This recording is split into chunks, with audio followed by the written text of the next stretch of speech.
Hello tout le monde, j'espère que vous allez bien.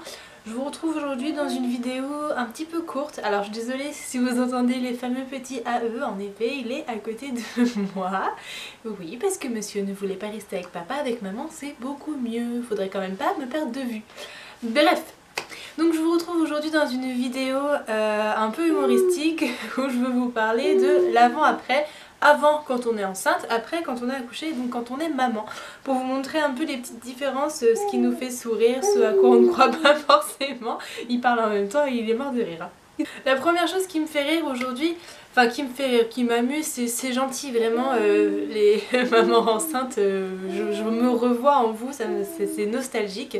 La première chose qui me fait sourire, c'est quand je vois les futures mamans qui commencent à mettre des vêtements moulants pour mouler leur nouvelle forme de maman, et du coup ça me fait rire parce que donc quand on est enceinte, on se moule. Et quand on n'est plus enceinte, on se démoule. En gros, on porte des vêtements larges, on veut cacher le... Maintenant qu'on sait qu'il est sorti, on n'a pas envie d'avoir la réflexion. Tu es enceinte de combien? Je suis enceinte de moins quelque chose, maintenant il est sorti. Enfin bref, on met des vêtements un peu plus larges alors qu'au début de notre grossesse, on met des vêtements où on nous moule pour voir bien notre petit bidon. Enfin voilà, c'est mignon, ça me fait rigoler cette petite différence.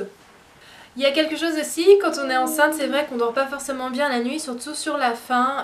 On a hâte qu'ils sortent, on a hâte de plein de choses. Et on pense, on entend surtout souvent dire qu'on dormira plus la nuit quand même. On se dit non mais c'est une blague, je ne dors déjà plus en fait. Enfin, clairement, je vois pas ce que ça va changer. Et finalement en fait c'est plutôt bien parce qu'on pense qu'on ne va pas dormir parce que bébé ne va pas dormir. Ah eux hein. Or bébé dort. Et nous on a un mode automatique, c'est-à-dire que on va l'entendre automatiquement quand il va se réveiller, sans même parfois qu'il ait besoin de pleurer, on va l'entendre quand il va se réveiller, on va savoir exactement se réveiller à la bonne heure, et vraiment en mode automatique. Vous savez des fois quand vous allez faire pipi la nuit et vous en souvenez pas forcément, le matin réveil, et ben en fait quand vous vous occupez de votre bébé la nuit c'est exactement pareil, vous êtes en mode robot, tic tic, manger, hop, redodo, c'est bon, c'est fini, enfin quand ça se passe bien sûr. Quand on est enceinte, on vit une grosse frustration, en particulier alimentaire, c'est-à-dire qu'on louche sur tout ce qu'on n'a pas le droit de manger. Et parfois même il s'agit d'aliments qu'on ne mangeait pas vraiment avant d'être enceinte. Moi par exemple, j'avais un problème avec le saucisson quand j'étais enceinte, c'est-à-dire que... ah il raconte, ah il est d'accord. N'aime pas forcément le saucisson, en fait j'aime pas les petits bouts blancs, enfin bref de détails. Et quand j'étais enceinte, à chaque fois que je faisais mes courses, l'odeur de saucisson me prenait le nez et j'avais envie de manger du saucisson à fond. Aujourd'hui je mange un peu plus de saucisson maintenant que je ne suis plus enceinte parce que voilà, enceinte tu rêves de manger des choses que une fois que tu es maman, tu manges alors que tu ne mangeais jamais forcément avant ta vie maman pré-maman quoi. Toujours côté nourriture, quand t'es enceinte, t'entends souvent les gens dire, même lors des repas de famille ou des choses comme ça, oh mais tu peux manger pour deux, mais vas-y mange, ou t'as mangé que ça, mais ça va pas, vous êtes deux maintenant, enfin bref, les gens se mêlent de tout sauf de leur assiette et surtout de la vôtre. Alors qu'une fois que tu as accouché, ça va être oh tu devrais pas manger autant si tu veux retrouver la ligne, fais attention, maintenant il est sorti, et patati et patata, enfin bref, les gens ont plutôt toujours tendance à plus se mêler de votre assiette que de la leur, alors que la taille de vos fesses ne devrait pas les inquiéter puisque ce sont sur les leurs qu'ils sont assises et non pas sur les vôtres. Voilà, petit message perso, arrêtez de harceler les mamans, les jeunes mamans ou même les personnes dans votre entourage sur ce qu'elles mangent, ça ne vous regarde pas. Du coup, quand tu es enceinte, tu t'inquiètes parfois, souvent, surtout sur la fin de ta ligne après l'accouchement. Est-ce que tu vas réussir à reprendre le sport? Est-ce que tu vas réussir à retrouver tes formes d'avant? Est-ce que tu vois ce ventre complètement déformé? Tu te demandes à quoi ça va ressembler après, si tu vas réussir à retrouver la ligne. Parfois même, tu vas jusqu'à regarder des photos sur Instagram ou sur d'autres sites internet avant-après accouchement de maman, en te disant que voilà, c'est possible pour te rassurer. Et puis finalement quand tu es maman tu te rends compte que la seule ligne qui t'intéresse c'est la ligne de courbe de poids de ton bébé dans son carnet de santé. Toi tes formes... Pourtant moi à la base je suis quelqu'un qui fait vraiment super attention à mon physique, c'est-à-dire que j'étais très sportive, je supporte pas le gras, je suis pas forcément super bien dans ma peau et je faisais vraiment super attention à à tout, enfin vraiment à partir du moment où il y avait le moindre poil de graisse j'étais en panique, enfin bref, le type de fille typique qui fait une boulimie autour de son poids, enfin genre elle pense qu'à ça tout le temps et voilà c'était complètement moi. Et maintenant que je suis maman, c'est à dire que j'ai un corps de maman et du moment que mon bébé va bien, c'est tout ce qui compte pour moi. Moi je me dis que mon poids, voilà maintenant... je l'ai perdu, mon poids de grossesse, je suis même en dessous de mon poids d'avant depuis, voilà, ça fait 4 mois, mon poids est perdu, je n'ai plus le même corps qu'avant, c'est-à-dire que je suis plus légère qu'avant mais je suis un peu plus large je pense, dans le sens où bah forcément les muscles sont partis, je vais remuscler ça doucement parce que, donc je vous en parlerai, je pense que je vais faire une vidéo reprise de l'activité, reprise du sport, mais finalement je pense que le corps a mis 9 mois à se faire, il ne va pas se défaire en 2 mois, il faut laisser le temps au temps, il faut laisser le temps à son corps et voilà, plus s'inquiéter de son petit bonhomme ou de sa petite bonne femme, je ne sais pas, mais que de soi-même, vous verrez c'est instinctif, arrêtez de vous tracasser avec ça, pensez à lui, vous allez voir que ça va se faire naturellement. Quand tu es enceinte, forcément tu es le centre d'attention de tout le monde. Les gens vont même jusqu'à te toucher le ventre, parfois sans autorisation.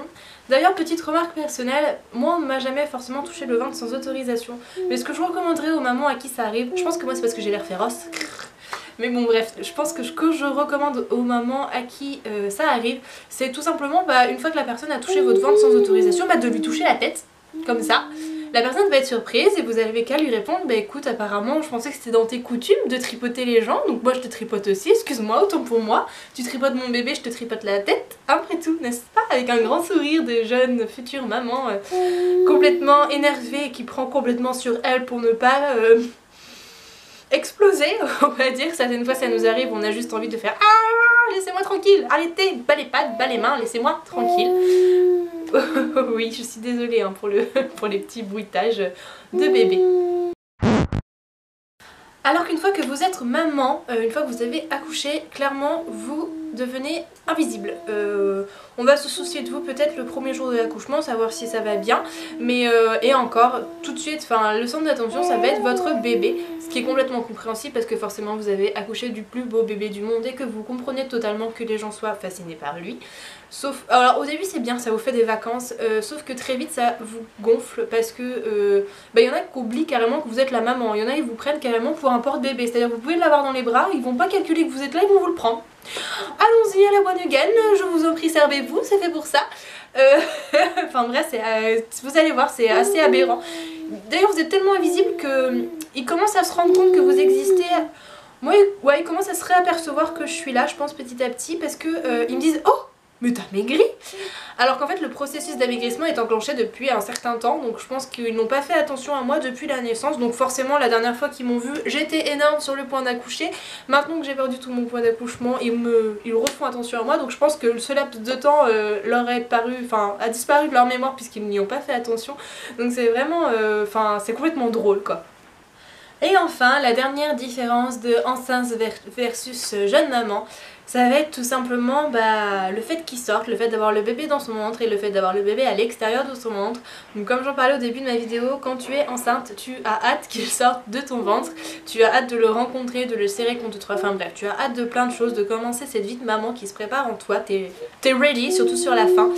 Et tu comprends pas en fait toutes les femmes qui te disent que des fois elles aimeraient de nouveau être enceintes, qu'elles sont nostalgiques de leur gros ventre alors que toi tu ne dors pas la nuit, tu n'arrives pas à te déplacer, mettre tes chaussures est un parcours du combattant. Bref, j'en passe, c'est des meilleurs. Quand tu es jeune maman finalement tu comprends enfin la signification de j'aimerais des fois qu'il retourne dans mon ventre, tout simplement parce que finalement il est beaucoup plus transportable quand il est en toi, il n'y a pas besoin de trimballer 10 millions d'affaires, il est beaucoup plus agréable aussi puisque il ne fait pas de crise de larmes quand il est en toi, je veux dire si tu es fatigué tu dors, il ne va pas t'empêcher de dormir. Et enfin tout simplement c'est que tu peux l'avoir rien que pour toi dans ton ventre, alors profitez-en si vous n'avez pas encore accouché.